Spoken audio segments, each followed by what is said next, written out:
할렐루야. 오늘 수요 예배, 우리 귀한 이 오전 시간 예배 자리에 나오신 모든 성도님들을 환영하고 축복합니다.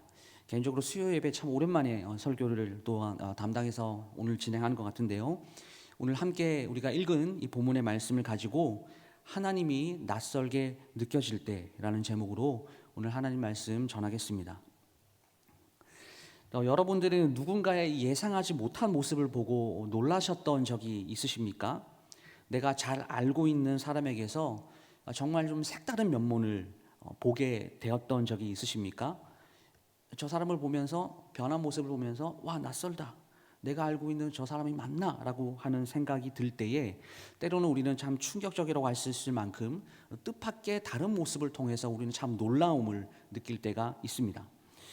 오늘 본문에서 우리는 하나님에게서 좀 그러한 면모를 볼 수가 있습니다. 그래서 오늘 이 본문에 관해서 어떤 주석가는 이렇게 주석을 썼어요. 성경 전체에서 가장 충격적인 장면이다라고 말하기도 합니다. 근데 개인적으로는 그 정도까지는 좀 아닌 것 같은데, 그만큼 오늘 좀 우리가 생각할 때에 좀 낯설다, 하나님이 참 낯설다, 이런 모습을 느낄 수 있다라는 것이죠.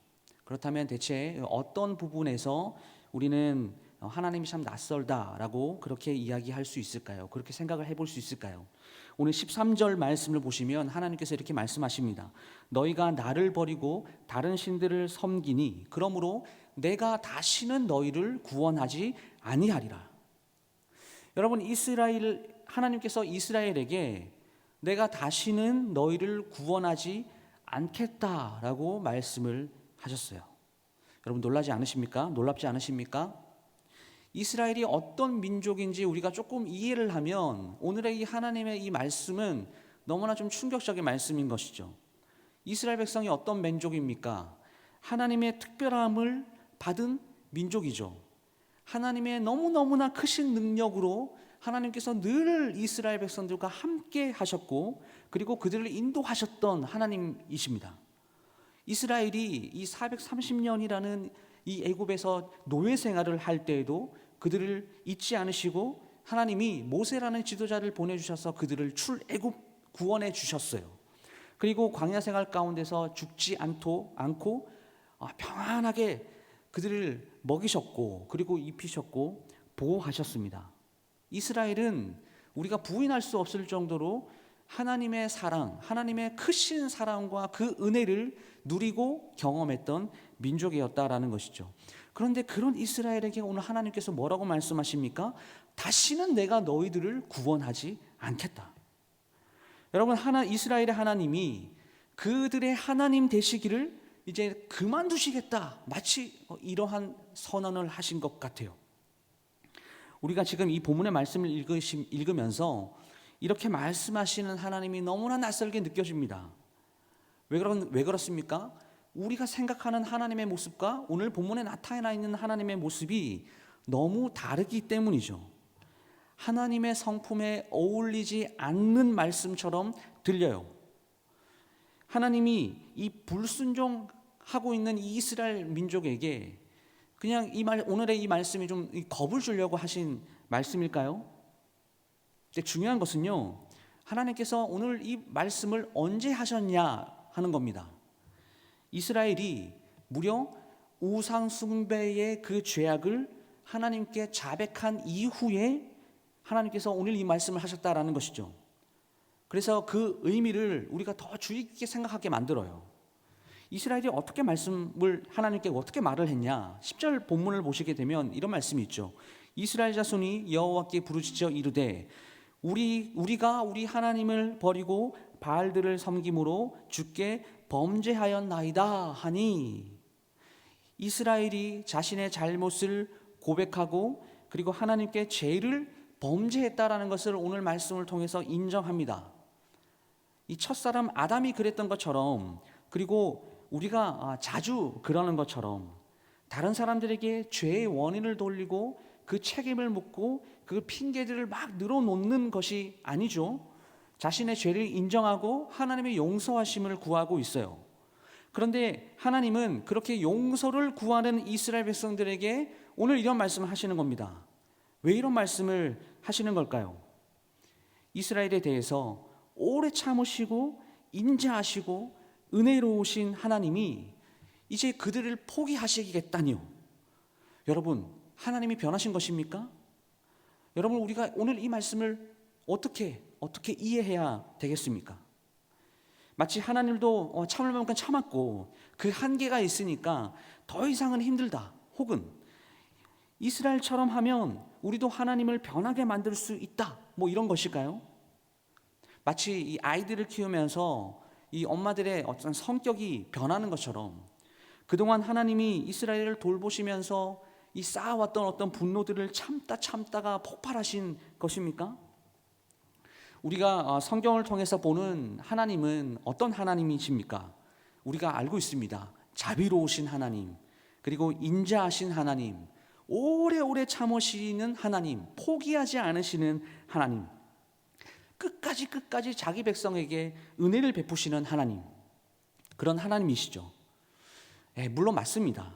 하나님은 긍휼과 사랑이 무한하신 분이십니다. 하지만 그것이 우리가 하나님을 말할 수 있는 전부가 아닙니다. 하나님은 인자와 자비가 영원하시지만 그렇다고 해서 우리를 늘 용서하시는 분은 아니시다라는 거죠. 우리가 하나님에 대해서 우리가 원하는 측면만 생각하고 하나님을 뭔가 제한하거나 오해해서는 안 됩니다. 때로는 우리는 기대하지 않은 그 하나님의 모습을 보고 놀랄 수도 있죠. 그러나 하나님의 그 모습이 하나님이 아니시거나 하나님이 하나님됨을 포기하시거나 하나님이 변하신 것이 아니다라는 것이죠. 그래서 우리가 말씀을 볼 때에 우선적으로 늘 이 진리가 무엇인가, 이것을 먼저 고민해 봐야 됩니다. 그리고 그 상황을 이 성경이 말하고 있는 그 진리 안에서 우리가 생각을 해봐야 된다라는 것입니다. 여러분, 하나님이 변하십니까? 아니죠. 하나님은 절대 변하지 않으십니다. 오늘 이 본문이 하나님이 변한 것처럼 우리가 느끼고 변한 것처럼 보이지만 하나님은 변하신 것이 아니라 이스라엘의 범죄함과 그 이스라엘의 신실하지 못함에 대한 반응이다라고 우리가 그렇게 생각을 해볼 수가 있죠. 하나님은 살아계신 분이십니다. 그러므로 하나님은 사람이 만든 거짓신이나 우상이 아닌 것입니다. 지금도 살아계셔서 우리 가운데 역사하고 계시는 분이시기 때문에 이스라엘과 맺으신 그 언약 속에서 그들과의 어떤 관계 가운데서 하나님도 반응하신다라는 것이죠. 우상이라면, 하나님이 만약에 우상이라면 이스라엘이 어떤 일을 하더라도 하나님은 반응하지 않으실 것입니다. 반응이 없겠죠.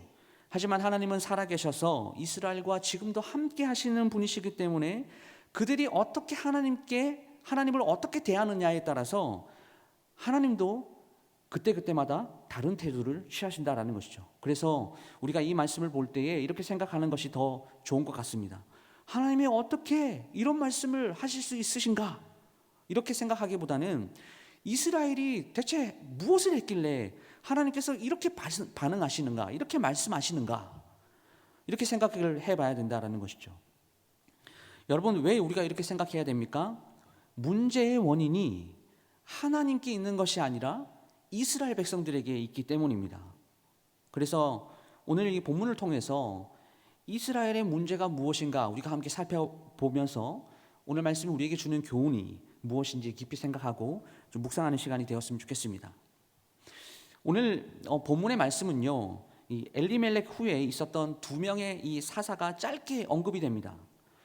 돌라라는 사사와 그리고 야일이라고 하는 사사인데요, 각각 23년과 22년 동안 이스라엘의 사사가 되었습니다. 그리고 나서 다시 이 사사기에 반복되는 어떤 이 죄의 패턴들, 이 패턴대로 이야기가 그대로 전개가 돼요. 오늘 읽지는 않았지만 본문 6절 말씀을 좀 보시게 되면 이스라엘 자손이 다시 여호와의 목전에 악을 행하여 바알들과 아스다롯과 아람의 신들과 시돈의 신들과 모압의 신들과 암몬의 자손의 신들과 블레셋 사람들의 신들을 섬기고 여호와를 버리고 그를 섬기지 아니함으로라고 기록을 하고 있습니다. 여러분, 본문을 보세요.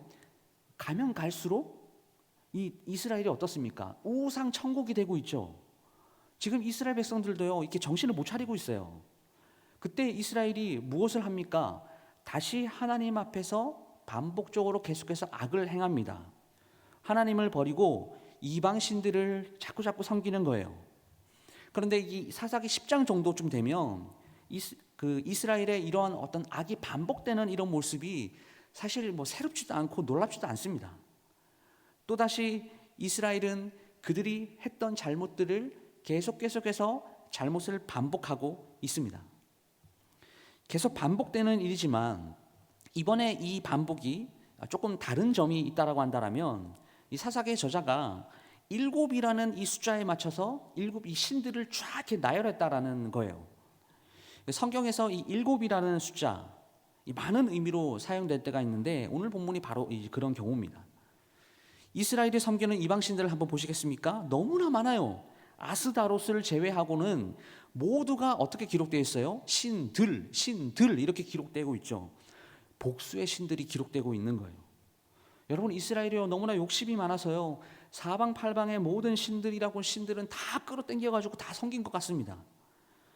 이스라엘은 이렇게 많은 이방 민족들의 신들을 섬기고 살아계신 여호와 하나님, 절대 유일의 신이신 그 여호와를 버렸어요. 그것도 한 번이 아니라 이러한 악을 계속해서 반복하고 행하고 있다라는 것이죠. 그런데 그 결과가 어떠합니까? 이스라엘이 하나님을 떠나서 이방 민족의 신들을 따르며 우상들을 섬길 때에 그들의 형편이, 그들의 살림살이가 조금 나아졌습니까? 그들이 기대하는 것을 얻을 수 있었습니까? 아닙니다. 오히려 형편은 더 나빠졌고요, 삶은 더 살기 힘들어졌어요. 어려움을 해결하기 위해서 내가 좀 더 잘 살아보기 위해서 다른 이방 국가의 우상들을 다 끌어당겨다가 다 섬기지만 그 우상을 섬기는 그 결과로서 돌아오는 것들은요, 더 큰 문제였다라는 것이죠. 여러분, 하나님을 떠나서는 만족이 있을 수도 없고 행복이 있을 수가 없습니다. 우상은 우리 인생 가운데 어떠한 만족도, 어떠한 행복도 가져다 줄 수가 없어요. 그런데 여러분, 사람들은요, 이 속아서 살기 때문에 이 사실을 깨닫지 못합니다. 우상 숭배로서 뭔가 문제가 생기면 그 문제 때문에 더 우상에 빠지게 돼요. 삶에 벌어지는 그 문제의 원인들을 우상 숭배로 보는 것이 아니라 그 문제의 원인을 내가 그것들을 충분하게 섬기지 않았기 때문에 이렇게 오해하고 있는 것입니다. 여러분, 예를 들어 보겠습니다. 어떤 사람에게 있어서 돈이 너무나 많아요. 그런데 그 돈이 하나님 자리에 있다라고 한다면 그 사람은 자기의 만족과 행복을 위해서 돈을 섬기게 됩니다. 그리고 그로 인해서 생기는 삶의 모든 문제를 내가 많은 돈을 가지지 못해서 생기는 것이라고 착각하죠. 그래서 어떻게 합니까? 더 많은 돈을 벌기 위해서 그 돈에 매달리게 돼요. 돈을 더 섬기게 되고 그 결과로 문제는 더욱더 커지고 더 악화됩니다. 스스로는 자신이 나는 돈을 숭배하지 않습니다 라고 생각을 할 수 있겠지만 삶의 목표와 그 우선순위가 돈에 맞춰지고 더 모으고 더 가지는 것을 행복으로 알고 돈을 위해서 살게 될 것입니다. 여러분, 이처럼 하나님이 아닌 다른 것을 그 하나님 자리에 두게 되면 그것은 우상이 되고요, 그 사람은 우상에 매이게 되는 것이에요. 결국 그 우상의 노예가 되고 맙니다. 돈의 노예가 되고 쾌락의 노예가 되고 성공과 명예의 노예가 되는 것이죠. 사람의 인정과 인기의 노예가 되고 학력과 외모의 노예가 되기도 합니다. 다른 사람들이 잘합니다 라고 하면 진짜 자기가 잘하는 줄 알아요. 그런 외적인 것들로 자신이 사람보다 낫다라는 것을 알리고 자신의 존재감을 드러내면서 인정을 받으려고 헛수고를 하는 것입니다. 여러분, 얼마나 이 인생이 참으로 불쌍한 인생입니까? 얼마나 어리석은 인생입니까? 잘 살기 위해서, 더 행복해지기 위해서, 내가 사람들에게 더 많은 인정을 받기 위해서, 사람들의 인기를 얻기 위해서 고생은 고생대로 하는데 뭔가 번지수가 틀려요. 엉뚱한 곳에서 헛된 것을 쫓고 있는 것입니다. 여러분, 그래서 우리의 문제는요, 하나님이 아닌 다른 것을 섬기는 것에부터 시작을 한다라는 것입니다. 다시 말해서 하나님을 충분히 전심을 다하여 마음으로 섬기지 않는 것에 있다라는 것이에요. 하나님이 계셔야 될 그 자리에 다른 것을 두는 것이 문제의 원인이다라는 것을 우리는 알아야 됩니다. 이스라엘 백성들이요, 하나님을 버렸을 때 그들은 자유를 누리고 더 행복을 누렸던 것이 아니라, 복을 누렸던 것이 아니라, 물질적인 풍요를 누렸던 것이 아니라 그들의 기대와는 다르게 하나님의 진노를 경험하게 되었습니다. 여러분, 사사기 말씀은 이것을 계속해서 반복해서 강조하고 있습니다. 그런 이스라엘에게 오늘 하나님이 어떻게 하시는지 보시면 7절 말씀입니다. 여호와께서 이스라엘에게 진노하사 블레셋 사람들의 손과 암몬 자손의 손에 그들을 파셨답니다. 하나님이 진노하셔서 이방 민족에게 그 이방 민족의 손에 이스라엘을 넘겨주십니다. 여러분, 이 말씀은요, 하나님이 이스라엘을 보호하시기를 멈추셨다라는 말이에요. 그러자 어떤 결과가 나오느냐? 8절 말씀 보시면 그 해에 그들이 요단강 저쪽 길르앗에 있는 아모리 족속의 땅에 있는 모든 이스라엘 자손을 쳤으며 18해 동안 억압하였더라. 길르앗이라는 곳은 이제 요단 동편에 있는 지역입니다. 이방 민족들을, 특히 이 암몬 자손이 그 지역에 있는 이스라엘 백성들을 칩니다. 여기서 이제 쳤다라는 말은요, 쳐서 부순다라는 의미인데 모든 것들을 다 진멸한다라는 어떤 강한 표현입니다. 그렇게 18년 동안 이스라엘이 억압을 당해요. 암몬이라는 이방 민족이 이스라엘을 짓누릅니다. 뿐만 아니라 암몬 자손은 요단을 건너서 유다와 베냐민과 에브라임과 싸웠고 요단강 이 양쪽에 있는 이스라엘 백성들 모두를 다 괴롭힙니다. 근데 이스라엘이 당하는 고생이 이만저만이 아닌 거죠. 왜 그렇습니까? 하나님이 그 이방 민족들이 이스라엘을 지배하도록 내버려 두셨기 때문이에요. 근데 상황이 이렇게 되자 이스라엘은 어떻습니까? 늘 하던 대로 반복적으로 하나님께 부르짖었고 하나님은 그 부르짖음에 또한 응답하세요. 11절 말씀 보시면 여호와께서 이스라엘 자손에게 이르시되 내가 애굽 사람과 아모리 사람과 암몬 자손과 블레셋 사람에게서 너희를 구원하지 아니하였느냐? 12절 또 시돈 사람과 아말렉 사람과 마온 사람이 너희를 압제할 때에 너희가 내게 부르짖음으로 내가 너희를 그들의 손에서 구원하였거늘. 하나님께서 이스라엘을 구원하셨던 어떤 과거의 그 사건, 과거의 일을 꺼내서 말씀을 하시는 거죠. 이게 재미있는 것이 여기서 언급되는 이 이방 민족의 이 숫자도 7이에요. 이스라엘은 섬긴 이방신 그 7신들의 마치 대응이라도 하듯 이방 민족의 수도 7에 딱 맞추어서 하나님께서 말씀하십니다. 이 말씀을 하신 후에 하나님이 오늘 본문의 이 말씀을 비로소 하시는 거예요. 13절이에요. 너희가 나를 버리고 다른 신을 섬기니 그러므로 내가 다시는 너희를 구원하지 아니하리라. 14절 가서 너희가 택한 신들에게 부르짖어 너희의 환난의 때에 그들이 너희를 구원하게 하라. 하나님께서는 거듭해서 이스라엘을 구원해 주셨어요. 그런데 이스라엘 백성들은 반복해서 다른 신들을 섬겼습니다. 계속해서 하나님을 버리고 그래서 어려움을 만나면 하나님을 찾고 그리고 다시 형편이 좋아지면 또 하나님을 버리고 다른 신들을 따르는 거예요. 이런 이스라엘에게 하나님이 말씀하시죠. 더 이상 나에게 와서 너희들 이야기하지 말고 니네들이 따르는 그 신들에게 가서 부르짖어 봐라. 내가 나 외에 다른 신들을 그렇게 원하고 그렇게 따르니 너희들이 원하는 대로 그 신들이 너희를 구원하도록 해라. 여러분, 우리식으로 이 지금 표현하면 어떤 말입니까? 야, 그만 됐으니까 딴 데 가서 알아봐. 여러분, 어떤 생각이 드세요? 그래도 하나님이 심한 말씀을 하시는 겁니까? 진짜 심한 것은요, 하나님이 아니죠. 이스라엘이에요. 정말 징그럽게 하나님의 말씀을 안 듣는 겁니다. 우리의 삶 가운데서도요, 모든 어떤 삶의 문제가 하나님 때문에, 하나님이 나를 이렇게 만드셨어, 하나님의 문제가 아니라요, 늘 우리가 문제예요. 하나님은 변하지 않으십니다. 신실하세요. 포기하지 않으세요. 그러나 우리 인간들은요, 하나님을 늘 배반합니다. 하나님을 사랑합니다 라고 얘기를 하지만 우리의 마음은 갈대와 같아서 늘 변해요. 그러니까 그 변하는 마음을 가진 우리가 문제죠. 사랑하는 여러분, 우리 하나님은요, 자판기가 아닙니다. 동전을 이렇게 딱 넣으면 원하는 물품이 나오는 것처럼 하나님께 이 회개라는 동전을 딱 넣으면 용서라는 물품이 나오는 것이 아니다라는 거죠. 우리는 절대로 하나님을 이런 식으로 생각해서는 안 됩니다.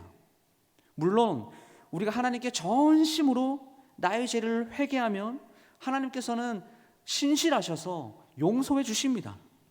하지만 이것이 우리가 회개라고 하는, 기도라고 하는 동전을 넣었기 때문에, 내가 회개를 했기 때문에 당연한 결과로 주어지는 것이 아니다라는 것이죠. 이것은 하나님과 우리가 맺어진 어떤 인격적인 관계, 언약 관계 안에서 누리는 은혜이자 축복인 것이에요. 한번 생각해 볼까요? 예수님이 말씀하신 비유 중에서 회개를 너무나 잘 보여주는 비유가 있습니다. 무엇인지 아십니까? 탕자의 비유예요. 기다리는 아버지에 대한 어떤 비유입니다. 집을 나간 둘째 아들이 회개하여 집으로 돌아왔습니다. 근데 아버지는 어떻습니까? 아들을 받아주죠. 그리고 크게 기뻐하며 찬미를 벌입니다. 그런데 만약 그 아들이 또 아버지의 재산을 가지고 집을 나가면 어떻게 될까요? 아마 뉴스에 이 사건이 보도가 된다면 이런 타이틀을 좀 붙일 것 같아요. 은혜를 저버린 돌아온 탕자, 다시 집을 나가다. 이런 기사가 뉴스에 딱 떴다면 이 기사에 어떤 댓글이 달리겠습니까? 여러분들은 어떤 댓글을 다시겠어요? 그런데 여기서 끝나는 것이 아니라 다시 집을 나가서 방탕하게 살던 아들이 또 다시 돌아오면 어떻게 될까요? 그래도 아버지는요, 받아줍니다. 그리고 아들은 다시 집을 나가요. 그러니까 이런 일들이 끊임없이 계속해서 반복이 된다면 이 아들이 돌아왔을 때 죄를 자백하고 뉘우치는 것이 여러분 진정성이 있겠습니까? 아니죠. 진정성이 없어요. 그것은 단지 습관적인 회개일 뿐입니다. 반복되는 죄와 이 습관적인 회개는 우리 하나님과의 우리 관계에서요, 너무나 치명적인 것이에요. 근데 이것이 하나님을 너무나 낯설게 만듭니다. 우리는 이것을 조심해야 해요.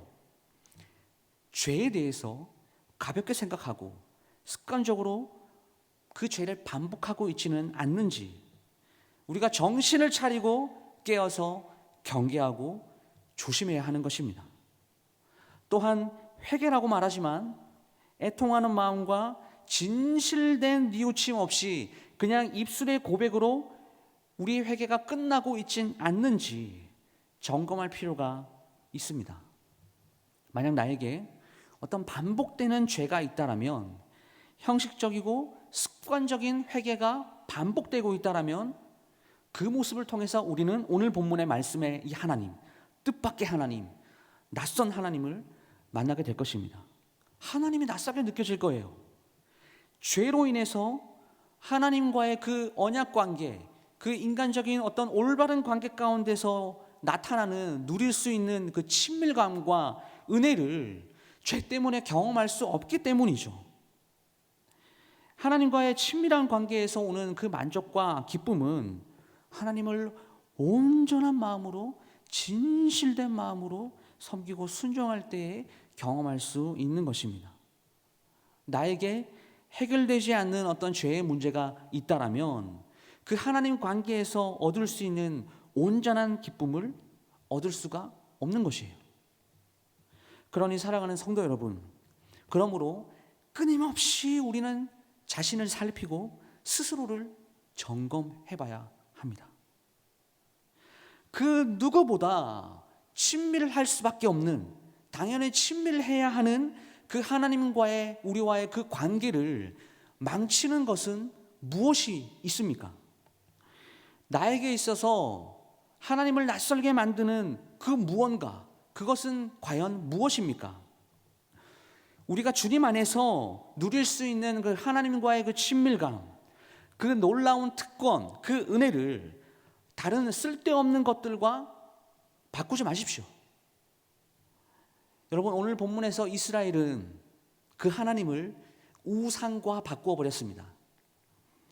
택함받은 민족으로서, 율법이 먼저 주어진 민족으로서 하나님이 먼저 찾아가셔서 그 애굽에서 노예로 살던 그 민족을 출애굽하여 주셔서 하나님의 거룩한 목적과 그 뜻을 이루는 민족으로 하나님께서 그 민족을 세워주셨음에도 불구하고 하나님, 이스라엘 백성들은 하나님을 우상과 바꿔버렸어요. 택함받은 민족으로서 누릴 수 있는 놀라운 특권들을 깎아 만든 그 거짓 신들에게 바치고 낯선 하나님, 지금까지 경험해 보지 못했던 그 하나님의 모습에 이스라엘 백성들이 괴로워하고 있어요. 그럼에도 불구하고 계속해서 반복되는 죄를 지었고, 그리고 습관적인 회개를 통해서 하나님께 용서를 얻으려고 했지만 결국 이러한 태도는 하나님과의 그 관계 가운데서 어떤 치명적인 결과를 가져왔습니다. 오늘 본문처럼요, 하나님은 그들을 구원하시기를 그만두셨어요. 그러면 이제 이스라엘에게는 희망이 없는 것입니까? 이스라엘에게는 구원의 희망이 없는 것일까요? 하나님이 거절하셨다라고 하는데 그러면 이제 어떻게 되는 걸까? 15절 말씀 보십시오. 이스라엘 자손이 여호와께 여쭈어 우리가 범죄하였사오니 주께서 보시기에 좋은 대로 우리에게 행하시려니와 오직 주께 구하옵나니 오늘 우리를 건져내옵소서 하고, 16절 자기 가운데에 이방신들을 제하여 버리고 여호와를 섬김에 여호와께서 이스라엘의 곤고로 말미암아 마음에 근심하시니라. 여러분, 이스라엘은요 하나님의 이러한 거절에도 불구하고 다시 회개합니다.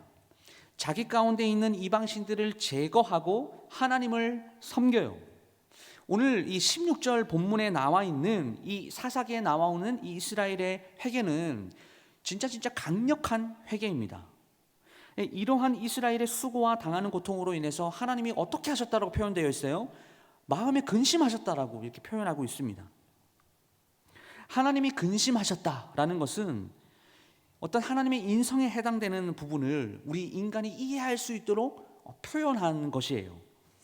문자적으로는 마음이 짧아지셨다라는 것인데 더 이상 무엇인가를 하지 않고 가만히 있기 어려운 그 상태, 그러니까 다시 말해서 무언가를 할 수밖에 없는 그런 상황을 말하는 것입니다. 비록 이스라엘이 반복해서 죄를 범하고 또 습관적인 그 회개를 거듭했지만 그럼에도 불구하고 또 다시 죄를 버리고 돌이키는 하나님께 이스라엘 백성들이 돌아왔을 때 하나님이 그들을 내버려 두시지 않으신다라는 거죠. 반복되는 죄와 습관적인 회개는 여러분 하나님과의 관계를 망가뜨립니다. 치명적인 결과를 낳습니다. 그런데 여기서 우리의 감사의 고백, 우리가 은혜를 받는다, 은혜의 어떤 지점이 나타나요. 참으로 우리에게 감사한 것은 무엇이냐면요, 그렇다라고 해서 우리와 하나님과의 그 관계가 끊어지는 것이 아니다라는 거예요. 그 어떤 것으로도 하나님과 우리 사이에 그 관계를 끊을 수가 없습니다. 여러분, 하나님은 치료하시는 하나님이시고요, 회복해 하시는 하나님이십니다. 하나님과의 관계는 그러므로 회복이 될 수 있는 것이에요. 우리가 성경에서 볼 수 있는 그 놀라운 일은 정말 악한 사람이다라고 해도 하나님 앞에 겸손히 엎드리면 자신의 죄를 뉘우칠 때에 하나님은 그런 자들에게도 은혜를 베푸신다라는 것입니다. 사랑하는 여러분, 말씀을 마무리하겠습니다. 이 북이스라엘의 우상숭배를 빠뜨리고요, 그리고 우상숭배를 활성화시키는데 큰 업적을 세운 이 북이스라엘의 이 최악의 왕이 있습니다. 그 사람이 누구냐면요, 아합이에요. 그런데 그런 아합이 엘리야가 전한 그 하나님의 심판의 메시지, 하나님의 말씀을 듣고 겸손히 자신을 낮추며 돌이켰을 때 하나님은 그런 사람들에게도 은혜를 베푸셨습니다. 또한 이스라엘을 괴롭혔던 악한 니느웨 백성들이 요나가 전했던 경고의 말씀을 듣고 회개했을 때에 하나님은 그 뜻을 돌이키셨고 그 민족에게 은혜를 베푸셨습니다. 여러분, 여기서 우리가 완전하게 이해할 수 없는 어떤 긴장감이 있습니다. 무엇이냐면 하나님의 거룩하심과 그리고 하나님의 자비하심 그 사이에 어느 하나 조금이라도 타협할 수 없는 이 팽팽한 이 긴장감이 이 두 가지 사이에 있어요. 그러니까 우리가 생각하기에 이 둘은 서로 만날 수가 없는 어떤 평행선과 같은 반대되는 진리인 것이죠. 그런데 제가 이것을 묵상하면서 평행선과 같은 이 두 가지의 진리, 하나님의 거룩하심과 하나님의 공의와 그 하나님의 그 자비하심 그 사이에 이 평행선이 완전하게 조화가 되어서 만난 사건이 있습니다. 그것이 무엇이냐면 바로 십자가예요. 하나님이 계획하신 이 십자가에서 우리 예수님께서 이루신 그 십자가에서의 그 사랑, 우리가 다 헤아릴 수 없는 그 사랑과 우리가 다 이해할 수 없는 그 하나님의 공의가 그 십자가 사건을 통해서 완벽하게 조화를 이루었습니다. 하나님의 심판과 하나님의 구원, 이 모든 것이 십자가에서 완성이 되었다라는 것이죠. 그래서 오늘날을 살아가는 우리는 그 십자가의 사랑으로 거룩하심을 입은 사람들입니다. 하나님께서 자격이 없는 우리에게 은혜를 베풀어 주셨고 그 십자가를 통해서 하나님과 맺어진 그 새로운 언약 관계 안에서 우리가 살도록 우리를 그렇게 은혜를 베푸셨다라는 것이죠. 그렇기 때문에 십자가로 맺어진 그 하나님과의 관계를 무엇보다도 우리는 중요하게 가치 있는 것으로 생각을 하시고 그 안에서 누리는 그 기쁨과 만족을 다른 것으로 바꾸지 마시길 주님의 이름으로 축원드립니다. 하나님과의 관계에서 그렇다면 방해가 되는 것들, 그 하나님과 올바른 관계, 그 언약 관계 안에서 주님께서 우리에게 주시는 그 축복과 그 모든 좋은 것들, 그것을 누리는 데 있어서 걸림돌이 되는 그 모든 우상들을 버리시기를 주님의 이름으로 간절히 소망합니다. 무엇보다 그 관계를 위해서, 하나님과의 올바른 관계를 맺기 위해서 하나님을 낯설게 만드는 모든 죄악에서 멀어지시기를 주님의 이름으로 축복드립니다. 사랑하는 성도 여러분, 우리는 그 관계 안에서 하나님을 기쁘시게 하는 자들, 하나님을 영화롭게 하는 자들로 세워졌습니다. 그 일을 위해서 하나님의 택함을 받은 사람이다라는 거예요. 그러니 하나님과의 올바른 관계를 유지하기 위해서 노력하고 수고하시길 바랍니다. 내가 원하는 대로, 내 욕심대로 다 하면서 하나님과의 관계도 좋을 수 있다라고 여러분 착각하지 마십시오. 그 관계 안에서 누릴 수 있는 그 축복을 놓지 않기 위해서 오늘도 결단하고 순정으로 나아가시는 사랑하는 모든 성도님들 다 될 수 있기를 주님의 이름으로 축원합니다. 기도하겠습니다.